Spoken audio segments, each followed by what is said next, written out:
کہ اگر یہ ہمیں مل جائے تو ہماری روزگار کا مسئلہ حل ہو جائے گا. اینڈ ہی واز سرپرائز کہ مطلب یہ کیسے ہو سکتا ہے کہ غالباً کوئی میرے خیال سے $8 یا $10 کی بات تھی کہ ہمیں اتنے مل جائے تو بیسیکلی ہمیں ابھی جو فیکٹری والا ہم سے کام کرواتا ہے یا کچھ کرتا ہے وہ کام دیتا ہے, ہم کرتے ہیں اور ہمیں اتنے سے پیسے دے دیتا ہے.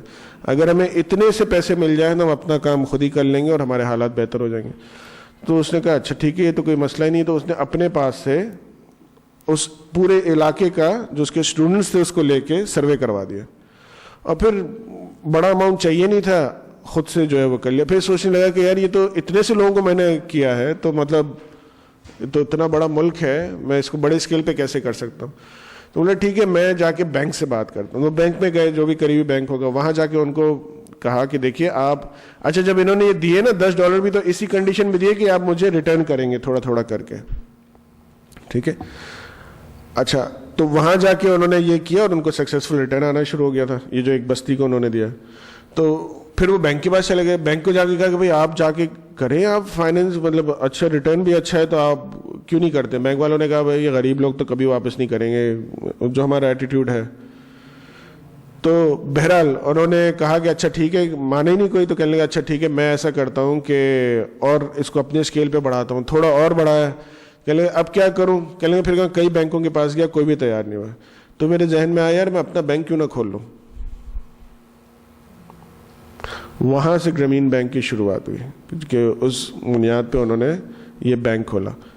ٹھیک ہے ان کے پاس اسلام کا کانسیپٹ اتنا نہیں ہے تو اس کی وجہ سے اب وہاں سود ہے, اور اب جا کے تو خیر ان کے مارک اپس بھی بہت ہائی ہو گئے کہ اب وہ فیزیبل تو ہے, کیونکہ جس کے پاس کچھ بھی نہ ہو اس کے لیے تو فیزیبل ہے نا.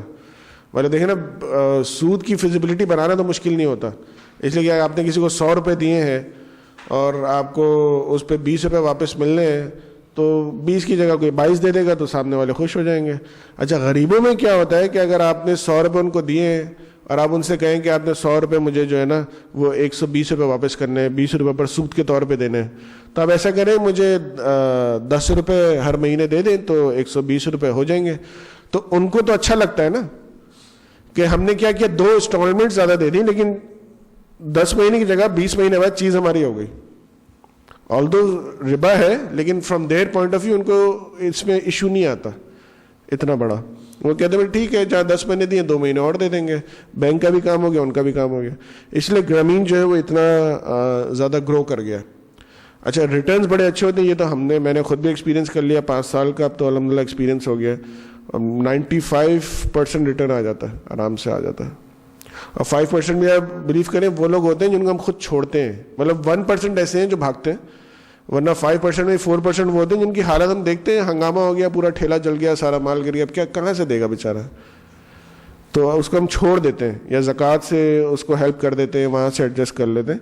ورنہ الحمدللہ ریٹرن مل جاتا ہے, 1-2-3 مہینے آگے پیچھے یہ لوگ پیسے دے دیتے ہیں. ان کو نیکسٹ بھی ہوتا ہے نا کہ اب یہ دیں گے تو پھر نیکسٹ بھی مل جائے گا قرضہ. تو گرامین اسی لیے اتنا گرو کر گیا کہ, لیکن وہ بینیفٹ کتنا بڑا ہے. ٹھیک ہے گرامین خود سود کھا رہا ہے, لیکن جو غریب لوگوں کو فائدہ ہوا ہے آبویسلی وہ بھی غلط کر رہے ہیں, لیکن وہ آپ کی حدیث ہے نا کہ فقر جو ہے وہ کفر تک لے جاتا ہے, یعنی بھوک انسان کو کفر تک لے جاتی ہے. تو ان کی تو حالت یہ ہے نا کہ وہ تو بیچارے بھوکے ہیں. اب جیسے یہی کیس آپ نے دیکھا ہے تو اب یہ پوری زندگی بھی گزار دے گا نا, اس کے بچے بھی گزار, اس کا قرض نہیں اترے گا. قرض ہوگا کیا 15,000 روپے, 20,000 روپے, 25,000 روپے, یہ قرض ہوگا اس کا, جس کی وجہ سے پوری فیملی جو ہے نا وہ باؤنڈیڈ لیبر کی طرح کام کر رہی ہے. نہ اسکول جا, اپنی کوئی چوائس نہیں ہے, جو مالک کہے گا وہ کرنا ہے. اور یہ ہمارے پاس اندر بھی بہت کامن ہے, مطلب اس میں کوئی وہ نہیں ہے کہ ہمارے پاس یہ چیزیں نہیں ہو رہی. تو یہ دیکھنا ہے کہ یہ بھی ایک ایریا ہے بہت بڑا جہاں پہ جنرلی ہم بہت زیادہ لیکنگ ہے. اچھا وَلَكُمْ فِي الْقِصَاصِ حَيَاتٌ يَا أُولِي الْأَلْبَابِ لَعَلَّكُمْ تَتَّقُونَ, اور تمہارے لیے قصاص کے حکم میں زندگی ہے عقل والوں تاکہ تم بچے رہو. اچھا عیسائیوں میں ان کے لاء میں صرف معافی کی اجازت ہے, یہودیوں کے لاء میں معافی کی اجازت ہے اور ساتھ میں قصاص کی اجازت ہے. یعنی عیسائیوں میں صرف معافی کی اجازت ہے, یہودیوں میں معافی کی اجازت ہے اور قصاص کی اجازت ہے, یعنی آپ نے قتل کیا تو اس کے بدلے میں قتل کر دیا جائے. اسلام میں 3 چیزوں کی اجازت ہے. یا معاف کر دیجئے، ٹھیک ہے، تو اس کا بڑا ثواب ہے حدیثوں کے اندر. یا قصاص، قتل کیا گیا تو اس کے بدلے قتل ہوگا، ٹھیک ہے. یا دیت ہے، یہ نہ عیسائیوں میں ہے نہ یہودیوں میں. دیت کیا ہوتی ہے کہ میرے بھائی کو کسی نے قتل کیا، اب میں چاہوں تو اس کو معاف کر دوں، چاہوں تو اس کے بدلے میں اس کو قتل کروا دوں، اور چاہوں تو اس سے کچھ فائنینشیل بینیفٹ لے کے اس کو چھوڑ دوں.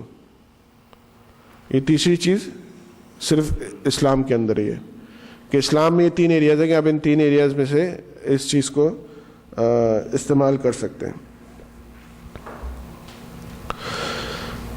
کتب علیکم اذ حضر احدکم الموت ان ترک خیرا الوصیۃ للوالدین والاقربین بالمعروف حقا علی المتقین. فرض کر دیا گیا ہے تم پر جب آ پہنچے تم میں سے کسی کی موت کی گھڑی، اگر چھوڑے مال وصیت کرنا والدین کے لیے اور رشتہ داروں کے لیے معروف طریقے سے، یہ حق ہے اللہ سے ڈرنے والوں پر. اچھا، یہ آیت علماء کے نزدیک اس کا حکم جو ہے وہ منسوخ ہو گیا بعد میں آنے والی آیتوں کی وجہ سے. جہاں پہ وراثت کا پورا حکم آ گیا نا، یہاں پہ تو کہا جا رہا ہے کہ تم پہ واجب ہے یا ضروری ہے یا فرض ہے کہ والدین کے لیے وصیت کرو، اقربین کے لیے وصیت کرو. پھر تو بعد میں وصیت کے پورے لاز آ گئے کہ والدین کا حصہ فکس ہو گیا، اولادوں کا حصہ فکس ہو گیا، رشتہ دار، مطلب جو حصے تھے وہ اللہ نے پھر فکس کر دیے. تو جب وہ آیت آ گئی تو پھر یہ آیت جو ہے اپنے مفہوم کے اعتبار سے یا حکم کے اعتبار سے یہ علماء نے کہا کہ یہ ختم ہو گئی. اب وہ جو آیت ہے جو آگے جا کے انشاءاللہ آئے گی وہ ہے. اچھا، وصیت بھی بڑا ہی زبردست قسم کا علم ہے نا کہ کس کو کتنا ملے گا، کیا ملے گا.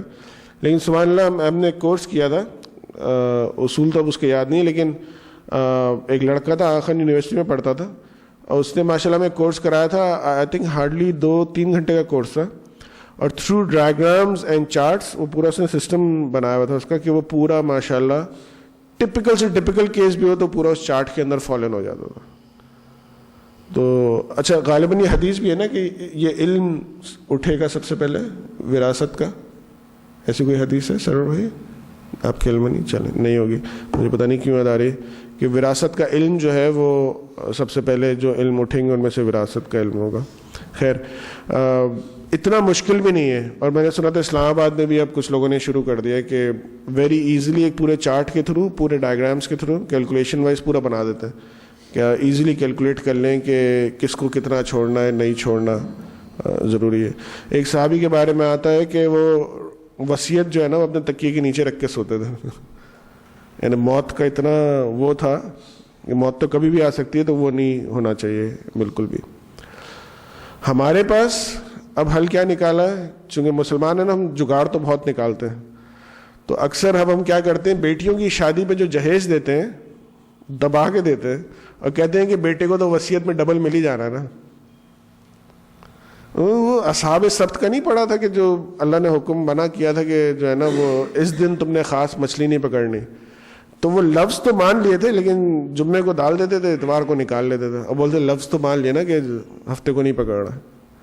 بس ہمارا ایگزیکٹلی وہی حال ہے، ایگزیکٹلی وہی حال ہے کہ وہ کیوں کہتے ہیں یار بیٹی کو تو ایک حصہ ملے گا نا، بیٹے کو تو 2 ملیں گے.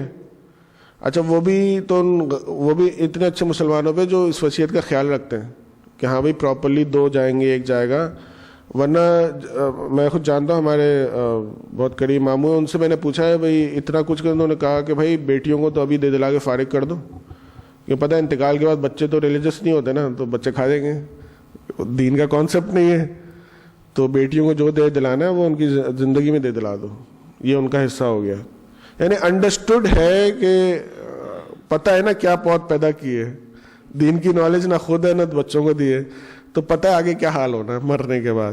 ٹھیک ہے، تو پہلے سے یہ ہے کہ یہ ابھی دے دلا دو، تم سب اس کو 2-2 لاکھ روپے ہر بہن کو دے دو گے، اور یہ جو مکان ہے وہ یہ ابھی سے دے دو، اور یہ جہیز میں جو ہے نا وہ 10 لاکھ 20 لاکھ کا جہیز دے دیا، تو یہ چلو یہ تمہارا حصہ ہو گیا. کمپلیٹ جہالت، اور اس کے علاوہ کچھ بھی نہیں. حالانکہ دین نے بالکل واضح طور سے سارے حصے بنا دیے ہمارے. اس میں بھی بڑے انصاف کی بات ہے کہ یہ نہیں ہو سکتا کہ ایک والد کا ایک بیٹا فیوریٹ ہے تو اس کو کچھ زیادہ دیا ہے، ان فیوریٹ ہے تو کم دیا ہے. لیکن یہ بھی آسانی دین نے دی ہے کہ 33% میکسیمم وصیت ہو سکتی ہے. یعنی ایک صحابی آپ صلی اللہ علیہ وسلم کے پاس آئے تھے اور کہا تھا میں سب دینا چاہتا ہوں، اس نے کہا نہیں دے سکتے. بولا میں 50 آدھا فیصد دینا, بولے نہیں دے سکتے. پھر آپ نے کہا کہ میکسیمم 33%, اب وہ بھی میکسیمم ہے, یعنی بہتر یہ ہے, علماء کہتے ہیں کہ اس سے بھی کم ہی ہو, کیونکہ وہ ایک میکسیمم کی لمٹ بتائی گئی ہے. یہ نہیں ہے کہ آپ نے 33% ہی دینا, وہ ایک لمٹ بتائی گئی ہے, اس کے اندر اندر رہیے جہاں بھی رہنا ہے. تو مطلب کتنا زبردست قسم کا حساب کتاب ہے کہ بالکل لیول ہونا چاہیے, بالکل کمپلیٹلی لیول. بچہ آپ کو پسند ہو نہ پسند ہو اس سے کوئی فرق نہیں پڑتا, آپ کی طرف سے it has to be same.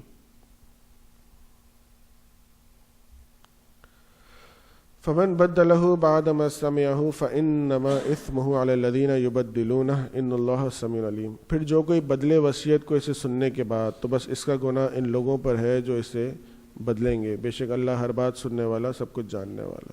کوئی بھی سچویشن میں اپلائی ہوتا ہے جہاں پہ چیٹ ہو رہا ہو کسی بھی معاملے سے, کہ سنی ہے لیکن وہ انہوں نے جو گواہ ہیں وہ بھی مل گئے ساتھ میں, کہتے ہیں آج لائر بھی مل گیا ساتھ میں, جو وصیت کی تھی لائر بھی مل گیا, گواہ بھی مل گئے, تو اب جو ہے نا وہ لڑکیوں کو دینا ہی نہیں ہے کچھ, سارا بیٹے ہی کھا جاتے ہیں آرام سے پیٹ بھر کے. فمن خاف من موص جنفا او اثما فاصلح بینہم فلا اثم علیہ ان اللہ غفور رحیم.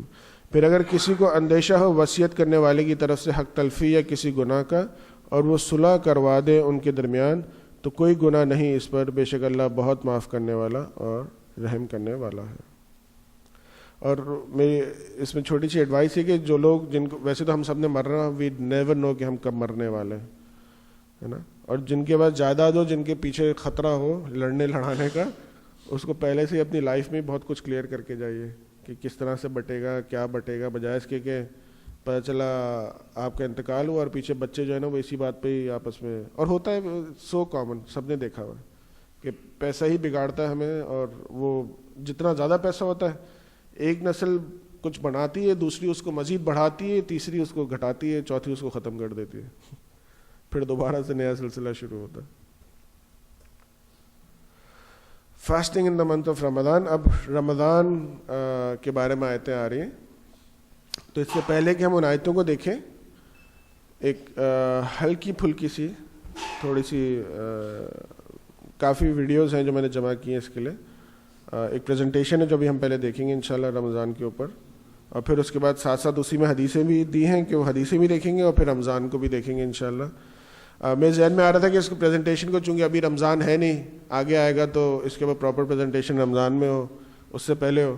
پھر ذہن میں آیا کہ نہیں, ایک ہلکی پھلکی ہونی چاہیے, کیونکہ رمضان کا پرپز یہ کہ پورے باقی کے 11 مہینے صحیح گزرنے چاہیے نا, تو وہ سارا ایمفیسس آ جاتا ہے رمضان سے 1 مہینہ پہلے, رمضان سے 10 دن پہلے, اور رمضان کے اندر, اور پھر پورا سال جو ہے وہ ہم مس آؤٹ کرتے رہتے ہیں.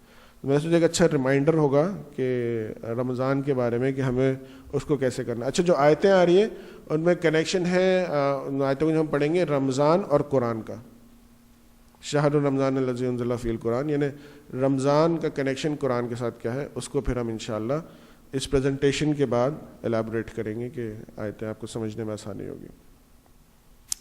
Ramadan, narrated by Abu Hurairah radiyallahu anhu, Allah said, when the month of Ramadan starts, the gates of heaven are opened and the gates of hell are closed and the devils are chained. رمضان کا مہینہ شروع ہوتا ہے تو جنت کے دروازے کھل جاتے ہیں, جہنم کے دروازے بند ہو جاتے ہیں, اور جو شیطان ہے ان کو باندھ دیا جاتا ہے.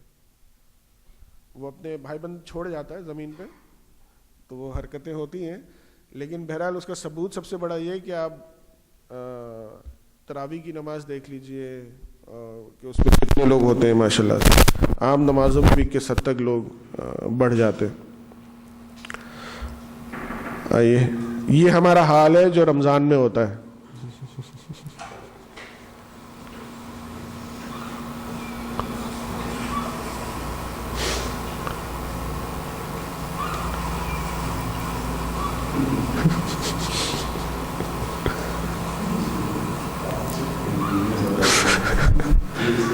افطاری کا انتظار ہو رہا نا.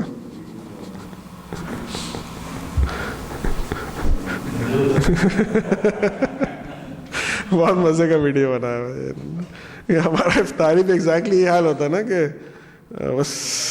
بس تیار, اچھا پلیٹیں بنا کے اور وہ پورا بھر کے, تو ایسا ریڈی ہوتا ہے نا کہ بس اللہ اکبر سنا اور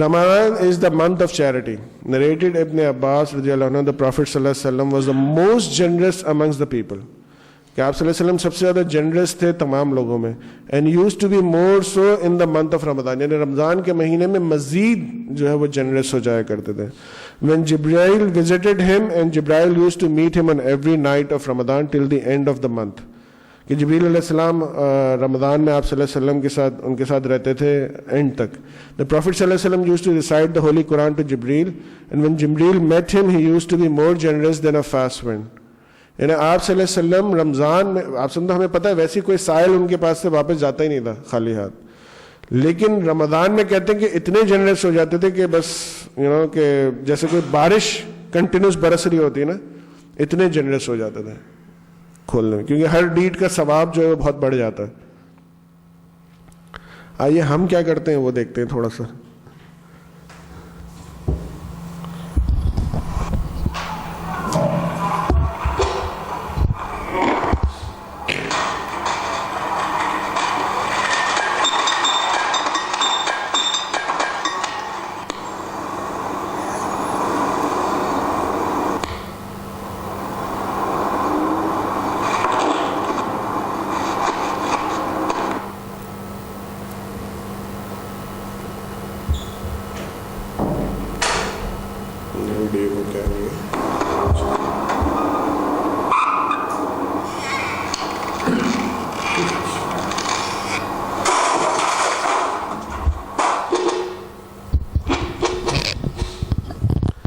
تو ہم لوگ تو وہ پورا فریج بھرنے کا چکر ہوتا ہے نا, فریزر منع تو نہیں ہے, منع بالکل نہیں ہے, لیکن ہر چیز کی ایک روح ہوتی ہے, ایک جو بھی چیز ہوتی ہے ایک اس کا پرپز ہوتا ہے. اصحاب سبت میں بھی ایک پرپز تھا کہ یہ ایک دن فری کرو بھائی, مطلب اللہ نے کہہ دیا ہر طریقے سے اس کو فری کرو, اس کو ظاہراً بھی الفاظ کے طور پہ بھی لو اور ساتھ میں جو اس کی روح ہے اس کو بھی سمجھنے کی کوشش کرو کہ نہیں کرنا ہے یہ کام. تو منع بالکل نہیں ہے, لیکن وہ لا کے اس طرح سے بھر کے اپنے اوپر ہی جان پہ وبال کر لینا وہ بھی اتنا اچھا آئیڈیا نہیں ہے. Ramadan is the month of mercy. Narrated by Abu Hurairah رضی اللہ عنہ, اللہ کے نبی صلی اللہ علیہ وسلم نے کہا, اللہ said all the deeds of Adam's sons are for them except fasting which is for me. یعنی نبی صلی اللہ علیہ وسلم نے کہا کہ اللہ کہتے ہیں کہ تمام اعمال جو ابن آدم کرتا ہے وہ اس کے اپنے لیے سوائے روزے کے, روزہ جو ہے وہ خاص میرے لیے. and I will give the reward for it, اور میں ہی اس کا ریوارڈ دوں گا. fasting is a shield or protection from the fire and from committing sins. روزہ بیسیکلی ایک طرح سے کام کرتا ہے, ایک شیلڈ کی طرح کام کرتا ہے گناہ سے بچنے کے لیے اور آخرت کی آگ سے بچنے کے لیے. اسی لیے جب آپ سے کسی نے آ کے پوچھا کہ میں شادی کرنا چاہتا ہوں, میری ایج ہے, ریکوائرمنٹ ہے, لیکن میں نہیں کر سکتا, فائنینشلی بالکل کچھ بھی نہیں ہے, تو آپ سب نے اس کو مشورہ دیا کہ روزے رکھا کرو, کیونکہ روزے سے تقویٰ بڑھتا ہے. If one of you is fasting, he should avoid sexual relationship with his wife and quarreling. اگر روزہ رکھا ہوا ہے تو ہمیں بیویوں کے ساتھ روزے کے ٹائم پہ منع ہے اور ساتھ میں جھگڑا کرنا بھی منع ہے ہر طریقے سے. And if somebody should fight or quarrel with him, he should say, I am fasting, I am fasting. اور اگر کوئی جھگڑا کرے بھی رمضان میں تو آپ کو کیا کہنا چاہیے, انی صائم, میں روزے سے ہوں. بڑا آسان حل ہے, ٹھیک ہے. اور اگر ہم جھگڑا کرتے ہیں تو کیا ہوتا ہے وہ ویڈیو کے اندر دیکھ لیتے ہیں انشاءاللہ. By him, اس کے بعد انشاءاللہ آئے گی video. By him in whose hands my soul is, the unpleasant smell coming out from the